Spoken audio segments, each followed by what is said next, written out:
Sir কাটে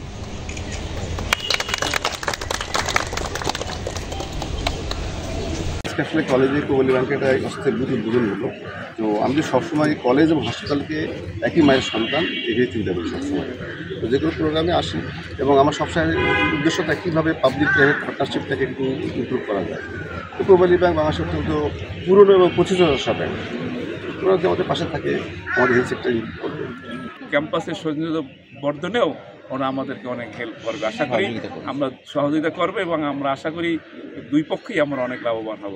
আমরা আজকে কোবালি ব্যাংক লিমিটেডের অস্থায়ী বুথ হিসাবে ওনারা 5 দিন এখানে থাকবেন এবং তাদের যে সুযোগ সুবিধা বিভিন্ন ব্যাংকিং যে সিস্টেম এটা আমাদেরকে জানাবেন এবং আমরা এরা জেনে হয়তো অনেক উপকৃত হব, হয়তো অনেকে এর সুযোগ সুবিধা আমরা নেব। ধন্যবাদ এই কলেজ কর্তৃপক্ষকে যারা আমাদের আজকে সুযোগ করে দিয়েছেন। এখানে ব্যাংকিং বুথ প্লাস আমাদের সামগ্রিক কার্যক্রম আমরা এখানে অবহিত করার চেষ্টা করব এবং এই যে ফ্যাসিলিটি কোবালি, তার আগে বলতে চাই কোবালি ব্যাংক প্রযুক্তিগতভাবে শুধু অর্থনৈতিক উন্নয়নের সাথে অনেক দূর এগিয়ে গেছে। আপনারা জানেন গভর্নর মহোদয় ক্যাশলেস সোসাইটি গড়ার আহ্বান জানিয়েছে, ডিজিটাল ব্যাংকিংয়ের আহ্বান জানিয়েছে। তারই সূত্র ধরে কোবালি ব্যাংক সারা দেশব্যাপী কার্যক্রম চালিয়ে যাচ্ছে এবং আজকে এই মেডিকেল কলেজ এখানে আসছে। আমাদের যে প্রযুক্তিগত যে ডেভেলপমেন্ট হয়েছে এবং আমাদের একটা অ্যাপসের মাধ্যমে আপনি সারা দেশব্যাপী লেনদেন করতে পারবেন, বিদেশের সাথেও লেনদেন করতে পারবেন এবং সমস্ত ফ্যাসিলিটি শুধু একটা অ্যাপ দিয়ে নিতে পারবেন। অনেকে হয়তো জানেন না।